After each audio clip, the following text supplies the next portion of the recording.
Assalamualaikum warahmatullahi wabarakatuh. Perkenalkan, nama saya Azka Pringgo Pramana dari kelas B dengan ujung NPM 088.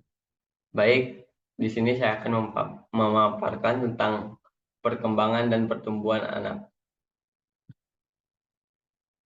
Nah, di sini ada perkembangan anak. Perkembangan adalah perubahan-perubahan psikofisis sebagai hasil dari proses pematangan dari fungsi-fungsi psikis dan fisis pada diri anak yang ditunjang oleh faktor lingkungan dan proses belajar dalam passage waktu tertentu untuk menuju kedewasaan. Nah, perkembangan ini juga bisa disebut sebagai perubahan yang tak kasat mata karena tidak bisa dilihat langsung oleh mata, namun bisa dirasakan seperti halnya bayi yang sedang belajar untuk berjalan sehingga menjadi bisa berjalan. Nah, itu salah satu ciri contoh dari perkembangan anak. Langsung saja kita ke nah, di sini ada pertumbuhan anak. Pertumbuhan adalah perubahan fisik, bahasa, pikiran, dan emosi yang terjadi pada diri anak sejak lahir hingga dewasa. Sebagai contoh, pertumbuhan anak bisa dilihat dari tinggi badan anak, berat badan anak, dan sebagainya. Selanjutnya ada faktor-faktor perkembangan dan pertumbuhan anak. Yang pertama ada faktor lingkungan. Nah, faktor lingkungan ini sangat berperan penting bagi perkembangan dan pertumbuhan anak karena si anak itu dapat beradaptasi lewat lingkungannya tersebut. Yang kedua ada faktor hormon. Faktor hormon itu sangat berpengaruh penting karena pertumbuhan dan perkembangan anak itu bisa berpengaruh besar dari hormon. Nah, yang ketiga ada faktor pendidikan. Faktor pendidikan itu juga sangat penting yang berdampak pada pola pikir sang anak dan si anak dapat mempelajari tentang gizi-gizi yang masuk untuk laju pertumbuhan anak. Yang keempat ada faktor olahraga. Faktor olahraga ini juga sangat penting bagi pertumbuhan dan perkembangan anak karena dengan olahraga si anak itu dapat menjadi lebih bugar dan mempercepat laju pertumbuhan tinggi badannya dan lain sebagainya. Faktor genetik yang kelima. Faktor genetik merupakan faktor yang tak kalah penting juga karena dengan genetik kita dapat meniru atau meniru tinggi badan sang ayah maupun ibu. Yang terakhir ada faktor gizi. Faktor gizi ini juga sangat berpengaruh penting bagi pertumbuhan, contohnya tinggi badan karena dengan nutrisi yang masuk ke dalam tubuh dengan sehat, maka pertumbuhan dan perkembangan anak akan lebih cepat prosesnya. Nah, tahapan masa perkembangan dan pertumbuhan. Masa embrionik. Masa embrionik ini masa yang dimana sebelum melahirkan. Yang kedua ada fase pasca embrionik, yaitu fase yang dimana ketika setelah melahirkan. Yang ketiga ada fase kanak-kanak. Fase kanak-kanak ini berlangsung pada umur 0 sampai 10 tahun, yang dimana di sini ada perkembangannya yaitu seperti peningkatan tinggi badan, peningkatan berat badan, dan sebagainya. Perkembangannya yaitu ketika anak bisa berjalan, menangkap, dan melompat seperti yang lainnya. Yang keempat ada fase remaja. Fase remaja ini berlangsung dari umur 10 sampai 20, yang dimana fase remaja ini memiliki pertumbuhan yang cukup pesat karena dibarengi dengan masa pubertas, yang dimana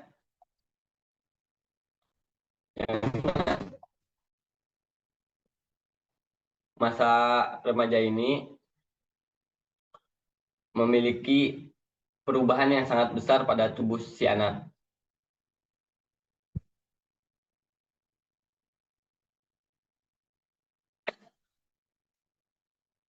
Yang kelima ada fase dewasa, yaitu fase di mana seorang anak yang bisa dikatakan berhenti dalam perubahan tinggi badan, namun bisa bertambah dalam berat badan. Yang terakhir ada fase tua atau manula, di mana fase ini seorang anak tidak bisa lagi untuk meningkatkan tinggi badan ataupun berat badan. Selanjutnya ada pubertas. Pubertas atau akil balik adalah proses perubahan fisik saat tubuh anak berubah menjadi tubuh dewasa yang mampu melakukan reproduksi seksual. Proses ini dimulai dengan sinyal hormonal dari otak ke gonad,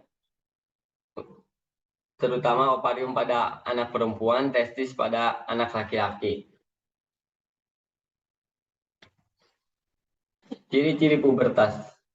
Pada anak perempuan biasanya mengalami menstruasi, pinggul membesar, suara halus atau lembut, tembus rambut di area tertentu, tumbuh payudara, dan pinggul membesar. Pada anak laki-laki, yang pertama biasanya mimpi basah, dada membidang, suara berat, tumbuh area rambut di tertentu, tumbuh jakun, dan sebagainya. Cara mengatasi pubertas. Yang pertama ada tetap sabar dan jangan bereaksi berlebihan. Untuk orang tua, kita sebagai orang tua tetap sabar dan jangan bereaksi berlebihan ketika anak itu sedang emosi gitu. Yang kedua, selalu sisihkan waktu dengan anak. Nah, bagi orang tua yang baik, kita harus selalu menyisihkan waktu dengan anak, karena dengan menyisihkan waktu dengan anak, kita tahu bahwa karakter anak kita itu seperti bagaimana. Yang ketiga, jelaskan tentang perubahan fisik dan kesehatan reproduksi. Nah, kita sebagai orang tua harus mengedukasi kepada anak kita bahwa masa pubertas harus mempertimbangkan kesehatan reproduksi. Kenapa? Karena reproduksi sangat penting bagi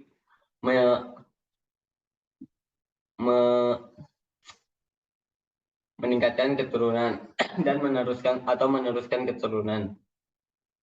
Yang keempat, beri edukasi tentang penyakit menular seksual. Nah, beri edukasi tentang penyakit menular seksual itu misalnya bahaya HIV atau AIDS dan penyakit menular seksual lainnya. Yang kelima, yang adalah belajar beradaptasi. Kita sebagai orang tua harus mengedukasi kepada anaknya bahwa harus beradaptasi dengan lingkungan sekitar dan tidak boleh berpengaruh terhadap hal-hal buruk yang ada di lingkungan sekitarnya.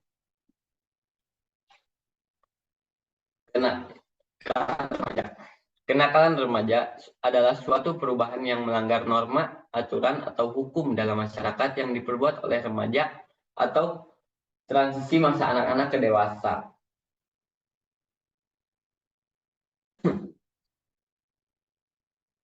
Macam-macam kenakalan remaja. Yang pertama ada terlibat perkelahian atau tawuran. Yang kedua ada bolos sekolah dan keluyuran tengah malam atau di jam sekolah. Biasanya ini dilakukan oleh anak-anak yang remaja karena dia ingin mencari jati dirinya. Yang ketiga ada kabur dari rumah. Mungkin ini disebabkan oleh anak yang broken home atau ada masalah di rumahnya. Jadi si anak itu tidak nyaman sehingga membuat ia kabur dari rumah. Yang keempat ada mengendarai kendaraan tanpa SIM. Yang kelima, mengambil barang orang tua atau orang lain tanpa seizin yang punya, atau bisa disebut juga dengan mencuri. Yang terakhir ada menonton video atau gambar porno. Nah, seharusnya kita sebagai remaja harus menghindari video atau gambar porno. Kenapa? Karena ini berdampak dengan fungsi seksual kita yang dimana akan berbahaya jika keseringan atau kecanduan. Nah, di sini lanjut ada cara mengatasi kenakalan remaja. Yang pertama adalah tanamkan nilai-nilai baik sejak dini. Kita sebagai orang tua harus menanamkan nilai-nilai baik atau memberi contoh kepada anak kita sejak dini pula. Yang kedua, beritahu konsekuensinya. Kita sebagai orang tua harus memberitahu konsekuensinya ketika si anak berbuat perbuatan yang buruk atau semacamnya. Yang keempat, dorong anak untuk mengikuti kegiatan yang positif. Nah, kita sebagai orang tua harus memfasilitasi atau mensupport anak untuk mengikuti kegiatan positif, misalnya mengikuti ekstrakurikuler di sekolah dan ikut organisasi-organisasi remaja seperti remaja masjid dan sebagainya. Yang kelima ada bersikap tegas. Kita sebagai orang tua harus bersikap tegas kepada anak, karena jika tidak tegas, si anak itu akan keenakan gitu. Dan memacu anak untuk berbuat yang tidak diinginkan. Yang terakhir ada support minat dan bakat anak. Nah, kita harus sebagai orang tua harus support dan yang mana minat dan bakat anak. Misalnya si anak berbakat dalam bermain bola. Nah, kita harus support terus dan memfasilitasinya gitu.